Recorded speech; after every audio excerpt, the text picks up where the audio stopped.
Sobre el derecho de sociedades tenemos que tener en cuenta que la unión de personas para ejercer actividades mercantiles es muy relevante. En este caso, incluso a nivel económico, podría suponer una concentración económica, una concentración de un poder económico e incluso lo que llamamos grupos de empresas, es decir, diferentes empresas que se unen y conforman un poder económico. Este fenómeno de personas que se unen se desarrolla también en el Código Civil. En este caso hablaremos de asociaciones de personas jurídicas de interés particular o de utilidad pública, según el artículo 35 del Código Civil. En este caso nos remitiremos sobre todo a las de interés particular, puesto que las de utilidad pública son aquellas asociaciones o fundaciones que son las típicas que podemos imaginarnos. Por ejemplo, una asociación contra el cáncer o lo que sea. En cambio, las sociedades de interés particular, en este caso asociaciones de interés particular o sociedades mercantiles también, evidentemente, tienen una finalidad puramente lucrativa. El dueño de la sociedad hay que tener en cuenta, no obstante, que no es propietario de los bienes de la compañía, sino que es dueño de la sociedad que tiene los bienes. Por lo tanto, no podrá hacer lo que le dé la gana con esos bienes, sino que será la sociedad la cual deberá actuar para realizarlo. Ahora, más tarde, veremos lo que es el levantamiento del velo y cómo podemos descubrir si de verdad está actuando como dueño de la sociedad o está actuando mediante una sociedad pantalla. Para entender la sociedad, si acudimos a nuestra normativa legal, vemos que la sociedad se interpreta como un contrato, tanto en el artículo 1665 del Código Civil como el 116 del Código de Comercio. Es un contrato plurilateral, es decir, no es bilateral, por lo tanto los socios no son acreedores recíprocamente entre sí, sino que quien es acreedor será la compañía.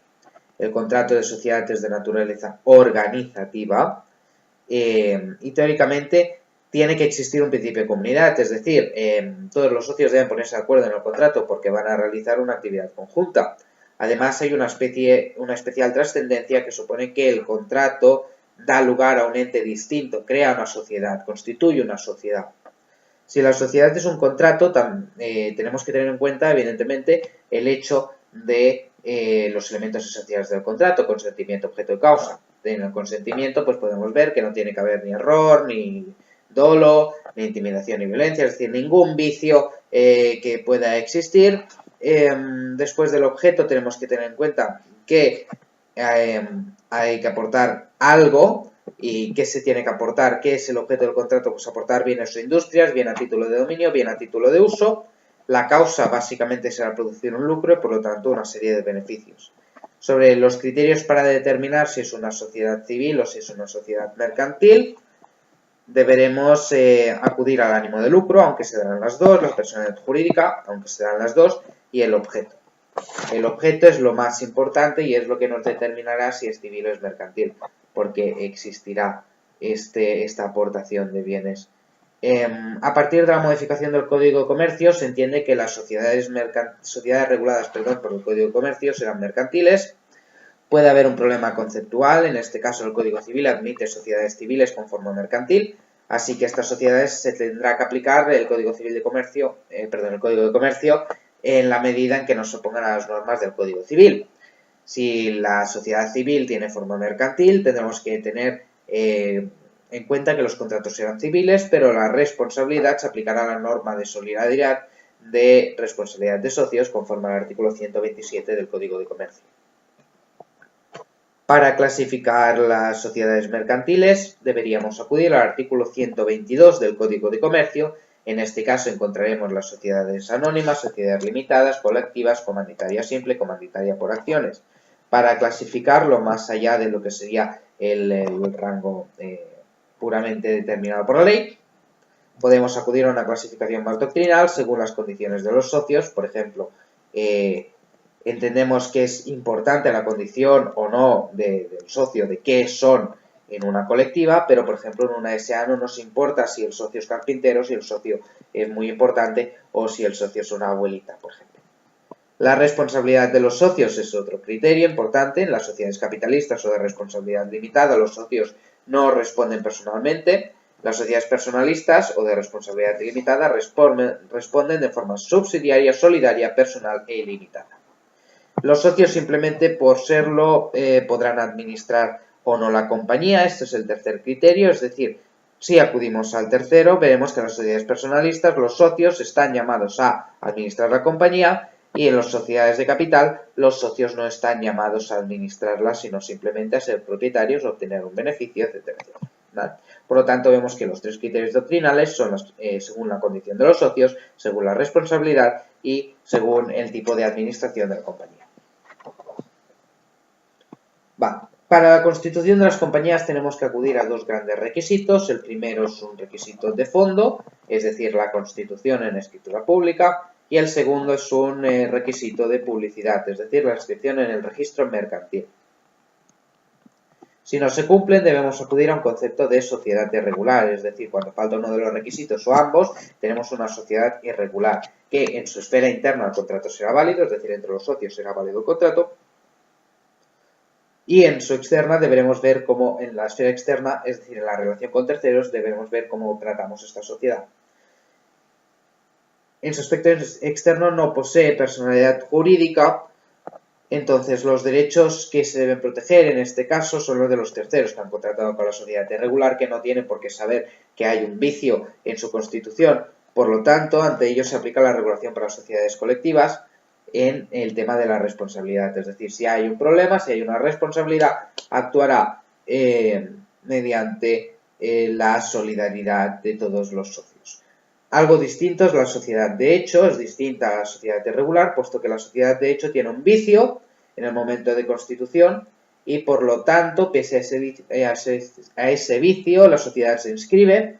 Entonces, vemos que un vicio de nulidad hace nulo un contrato, pero ¿qué sucedería? Que entonces no tendría responsabilidad esta sociedad porque no habría existido o no tendría que pagar a sus acreedores, etcétera, etcétera. Por lo tanto, solución que plantea el ordenamiento jurídico en este caso, que sea una nulidad ex nunc, aunque sea por nulidad, es decir, que sea una sociedad, una aplicación como si fuera anulable, es decir, desde este momento deja de existir y no retrotraemos los efectos al principio, como sería en el caso de una nula, para proteger todas las relaciones jurídicas que han habido en el ínterin, desde la constitución viciada hasta el momento de la declaración de nulidad. Es evidente en este caso la diferencia entre una sociedad irregular, la cual lo que no tienes, pues bien es una constitución o bien una inscripción en el registro mercantil o ambas, y la sociedad de hecho, la cual ha sido constituida, ha sido publicitada, pero adolece de un vicio, la cual hace que no pueda seguir existiendo. No obstante, si la nulidad afectara solo a un socio, el socio saldría de la compañía, pero se continuaría de colectividad de la sociedad. El ordenamiento lo que pretende es continuar con esta vida de la sociedad y no extinguirla porque sí. Hay que tener en cuenta en estos casos, así como en todo lo que sería la norma general de las sociedades, la responsabilidad de la compañía y la responsabilidad del socio, que son distintas.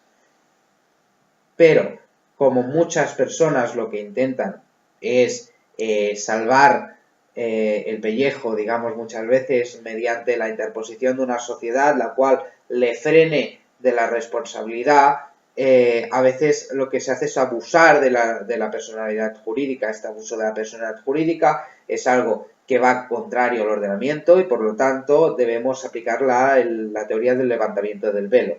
Es decir, mirar a ver para qué se utiliza y mirar quién está detrás. Existen una serie de veces, de características, de momentos, de situaciones en los cuales se abusa de la personalidad jurídica. Por ejemplo, cuando por encima de diferentes sociedades existen identidades de socios, supuestos de infracapitalización, bien nominal o bien material, supuestos de control o dirección externa de efectivo, es decir, hay un socio tirano, abusos de personalidad jurídica en fraude de ley o abusos de personalidad jurídica en fraude de acreedores. Es decir, existen una serie de situaciones las cuales hacen que el levantamiento del velo genere que la responsabilidad ya no sea de la empresa porque no tiene responsabilidad, sino que era una mera forma de evitar un escudo, digamos, para evitar un daño personal y acudir a aquel al que ha abusado de esta personalidad jurídica para su propio beneficio.